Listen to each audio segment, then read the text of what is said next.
Tony D and Little Joan with a screenwriting tip or a writing tip, I guess at this point. Not so much screenwriting. You could use it for screenwriting, I guess. So a lot of people ask me, how do I incorporate real history into the stories of the Pineys? So this is kind of the way I do it. Now, what using historical events in your stories does is it gives them grounding in the real world. And anything with a history becomes more real.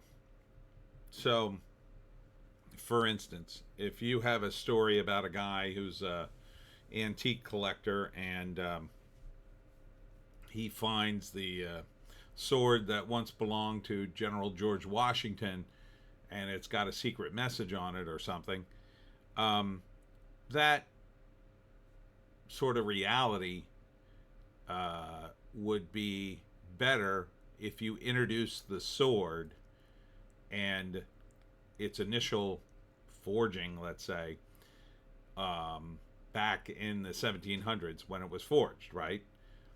Or when Washington got it, and sort of tantalize the reader into why the sword will eventually become important. So that's kind of what I do with events in the Pineys. Now, I also use my improv skills to build on stories too. So a lot of times I don't know exactly where the story's going when I start, but I like to start. So for instance, in book 11, book 11 starts in the early 1900s in Menlo Park with some of the Pineys ancestors going after a devil that is in Menlo Park attacking Thomas Edison's workers. And the real part of history is that Edison did have a big fire in Menlo Park around this time. And after that, he really didn't invent anything. Probably because of the fire and, the disruption to his business model, if you will. In the Piney story, what happens is the Pineys fight this devil, and in the process, they start the fire. So that's part of the story. I don't want to give too much of it away, but the fire becomes more important. So it's as if I'm taking that actual historical event and lending it more importance and sort of heightening and clarifying why it happened and what it meant and how it impacted the world after that point. And that's one thing you learn in improv. You heighten and clarify. So part of it is I came up with the title, The Piney That Killed Thomas Edison, first. And then I wanted a story about that somehow tied into Thomas Edison when he was still alive and the Pineys. So I started there and kind of built on that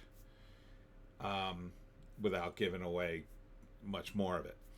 So that's kind of what you want to do. You want to read about a particular historical event.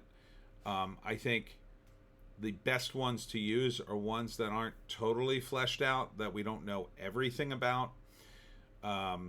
So for instance, there are a lot of events in the 1700s during the Revolutionary War and before in South Jersey that there's not a lot of information about, because at that time the South Jersey was extremely rural. It was wilderness, a lot of it. There were some towns, but it wasn't considered an important place at that time. Over the years, it became more important.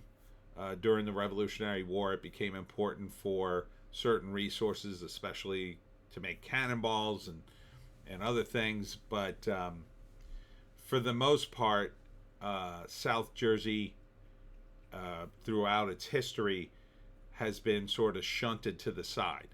It's been important in some very specific ways, but not, say, as important as something like New York City or something like the California Gold Rush or something like that.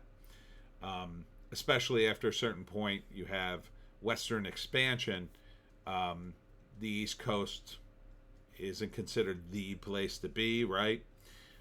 It's considered too crowded, even though that was not the case at all. South Jersey was still pretty rough and tumble, and was for many years. Even now, there's 1 million square acres in the Wharton State Forest, or well, in the Pine Barrens, and anyhow, part of it is you got to do your research too. I mean, you got to look at a historical event, gather as much data as you can, and then sort of ruminate on it and kind of say, well, what if this happened, or maybe this is why this happened, or how could it impact things down the road that maybe we didn't see right away.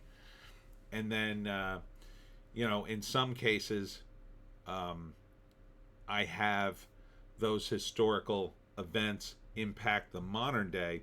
So in that case, in the case of a supernatural entity, let's say, there has to be a reason for why that supernatural entity wasn't particularly active, earlier. Why would it sort of just simmer in the background for many years? Or maybe that it was always sort of there, but nobody really noticed it until the modern day, until the main characters noticed it. So again, it gives you if you can use a historical event, it gives you a good grounding.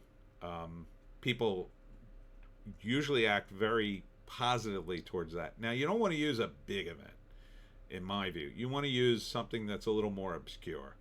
Now, for me, I use everything South Jersey, and a lot of times there are events that people don't know, or in the case of Ben Franklin, a lot of people don't know Ben Franklin came to South Jersey and did things and was active here at a certain level. And so that's interesting too, because a lot of people don't see him that way. They see him as a guy, oh, he's always in Philadelphia, or maybe he was in London or Paris or whatever. Not so much South Jersey. So that's another angle to go for, especially if you're doing something regional like I am with the Pineys, is to find a famous person and then look for a different thing that ties into whatever you're writing about. Now, for me, it's the supernatural sort of folk tales and ghost stories and history of South Jersey, but for you, it may be something else. I don't know.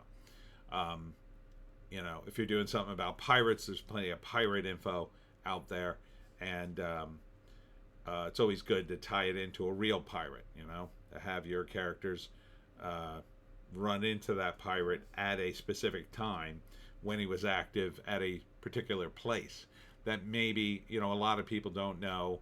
And I'm always telling them, because of the pirate Piney, I discovered a lot of info about pirates in South Jersey and all the places they visited and maybe buried their treasure. So that's very interesting to people because the local tie-in is new to them, and they live here. So they're like, wow, that's pretty cool.